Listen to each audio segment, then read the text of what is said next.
Hi, Carrie Nygaard here with your weekly tidbit about your brain in regards to your body and food. Have you ever felt so confused about what should I actually eat? The experts are saying all these different things and they often contradict each other.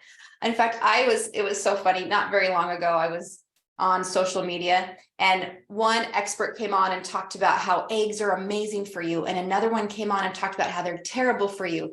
And then another person came on and talked about how vegetables and broccoli and anything with luteins are oxidates in them are going to kill you. And the next person said, these things are amazing and they're going to add years to your life. And then even I, someone who's created a whole program of finding freedom with body and food, after listening to all of this chatter and these talking heads, I began to feel kind of like, what should be done with all this conflicting information? And I said, oh, Kara, we've already figured this out. I said, that's right, we have. And I want to tell you today what to do when you feel all the confusion around what should I even eat? What plan should I go for? What do I even do with all of this?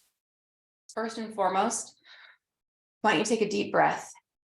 And I want you to realize that from the time that you were born, as you've been raised in this culture, within our culture is so nuanced, this idea of diet culture, that if we eat the right diet, that somehow our bodies will change shape and become more worthwhile. And if our bodies look closer to this made up ideal, that somehow we then get to feel more valuable or validated or more worthy or more acceptable or more loving or more confident, whatever that may be.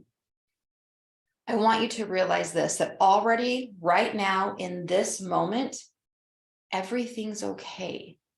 Now, I'm not saying that you wouldn't prefer to have things prefer for them to be somewhat different, or that you don't have goals to change things when it comes to your health.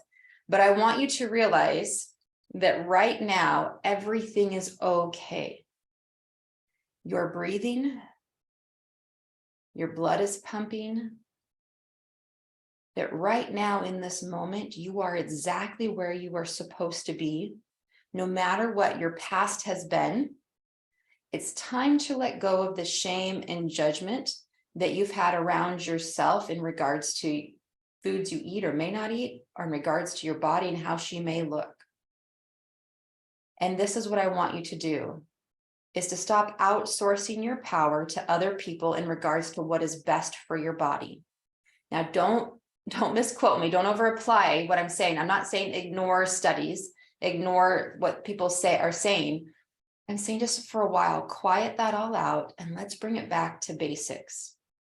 Within your body is lots of wisdom. And if you've watched any of my content, you know that one of the most important things I teach you in regards to your body is that you are not your body. The one thing that is assured in all of us in this life is that we will die. And when that happens, the body will stay here within the realm of time and we will exit our bodies, but that we will continue to live and continue on an eternal journey of expansion and growth. Your body is not you, but your body is a special holy vessel that houses you as you journey throughout time. So your body's a gift, no matter how she looks, no matter if she's got some ailments, whatever's going on, even if you prefer things to be different with her, right now, in this very moment, as I speak to you, she's exactly what she needs to be. Okay. Now, how to quiet all the confusion when it comes to what you should or shouldn't eat? Let's bring it back to basics. Let's bring it back to having a well-rounded diet. My recommendation, and this is what I call the FBF fueling framework.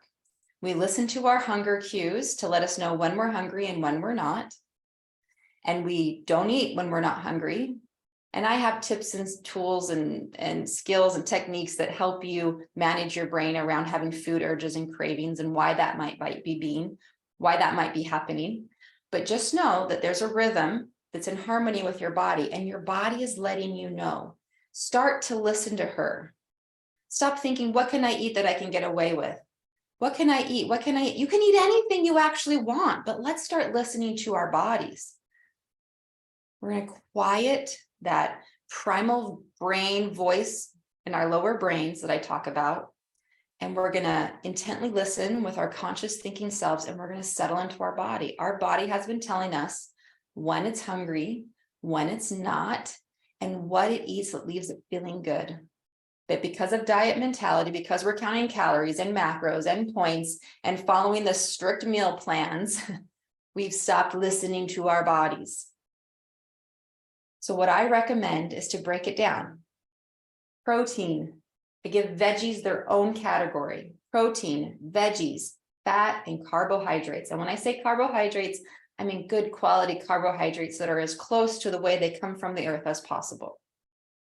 What are foods you already are enjoying eating that's a protein? What are foods that you already enjoy eating that are vegetables? And you think, I don't like vegetables. Let's not get picky here. Anything that's frozen, canned, roasted, cooked, raw, however you can get it, even if you need to put some butter or dressing on it to get it in your mouth. What ways do you enjoy vegetables? And then fats. What fats do you enjoy? Well, oftentimes that's part of the protein. Fats are usually easy to get. A little bit goes a long way. They're usually in our dressings or sauces or dips or somewhere within an animal fat or a dairy fat. And then carbohydrates. I want to be really clear on this. Unless you have insulin resistance, you need to be keeping carbohydrates in your diet. In fact, especially if you're an ovulating woman who still has her cycle, our bodies depend upon, they need carbohydrates to help build hormones such as progesterone and estrogen. Your body needs carbohydrates to help have its hormones stabilized in regards to your reproductive hormones. Now, if you have insulin resistance, then you're going to want to be mindful about the carbohydrates, because what's happening to your body is that your body is becoming carbohydrate resistant, meaning it's having a hard time dealing with carbohydrates. So we want to be mindful around that. What are carbohydrates you're already eating that you enjoy? But fruits are carbohydrates. We could even, technically vegetables are carbohydrates, but because they're so important, I put them in their own category. And because it's usually difficult for the mass majority of us to get our vegetables in and to get enough protein in, I put them all in their own categories. And that's the way we want to go at it. Anytime we go to figure out what we're going to eat, where's my protein? Where's my veggies? Where's my fat and my carbohydrates according to if I'm insulin resistant or not? And that's it. But we don't make big shifts. Your brain is hardwired to keep you alive. And one thing that it does that thinks it's keeping you alive is to keep things as close to the same as they possibly can be. Your lower brain, your primal hardwired survival obsessed brain does not want you to make changes. And so if you gear up lots of motivation and make big changes in your diet and have a big pendulum swing, I'm going to eat these exact meals at these exact times, that's way different than what you're used to, your brain will not tolerate this for very long before there's going to be a pendulum swing the other way. And then you get in the restrict and binge cycle. What I want to suggest to you is that you write down meals you already enjoy eating. Now make little shifts to them. I recommend striving for 30 grams of protein. I'm not talking weight grams. I'm talking actual protein grams in the food.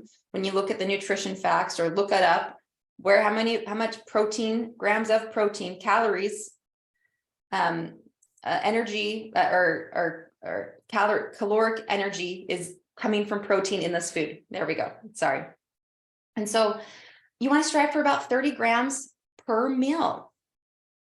And there's a reason why you can do more than that, but I find that that's a good starting basis. 30 grams is about five ounces of most meats. So it's not that hard. And 5 ounces of meat is about the size of a deck of cards. Okay, so that's how you go about it. What do I already enjoy eating? Make little shifts to make sure I got my protein, about 30 grams or more. We're not going to get weird about it too. If you're not quite there, if you're at 20 or 25, you can call it good enough. We can get there by degrees. What we want to avoid is creating big pendulum shifts that your brain is going to revolt against. We want to make these changes brain friendly, which means that we don't want the brain to be alarmed that we've made too much changes too quickly, because it will fight against you.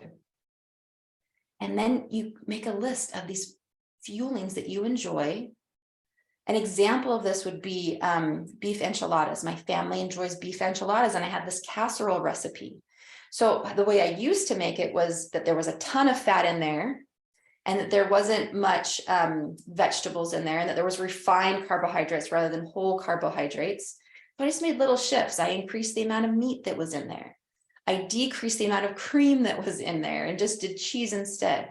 I subbed out the refined flour, which isn't the devil, by the way. It's not terrible, but we can do a little better than that. So I put in some corn tortillas that were whole grain, that were not refined. And then for vegetables, I put it on a nice bed of vegetables.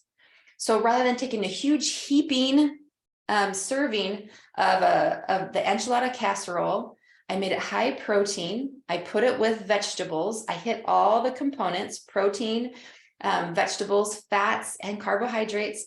And then I ate slowly, chewing, enjoying the food until my body said it was satisfied and full. And then I'm done. And then what else do I enjoy eating? What do I enjoy eating for breakfast and for lunch? And this taking these meals where you're already at and making little shifts to them to fit within those components, to give your body the energy and support and nutrition that it needs, without making big pendulum swings, so that you can do this consistently. I would rather every few months you make changes by 5% until you're aligned with exactly where you want to be. And I would rather it take you a year or two rather than 3 or 4 months and you not be able to stay there and just put it all back on. Because the weight you release off your body, the stored energy, the adipose tissue that you release off your body, needs to be a reflection of the internal framework that you've created with your thoughts, your emotions, and your habits. And habits happen when we can do them on repeat. Our brain allows us to create new habits when we make sure they're brain friendly, when we don't make big shifts. And then we're just consistent with it, not perfect with it. We're just consistent with it over time until we get where we want to go and the weight's released off our body. Just little changes as we go from where we're already at. Now, next time I'm going to do a video about how do we stay consistent when we don't have these big surges of momentum and motivation. How do we stay consistent? I'll talk about that next time. All right, you're welcome to go to my website, carrienygaard.com, and check out, I have a program called Freedom with Body and Food. I also have a free workshop I teach about every month or two called In Control with Food. Like and subscribe so you can get more of these as time goes on. Bye-bye.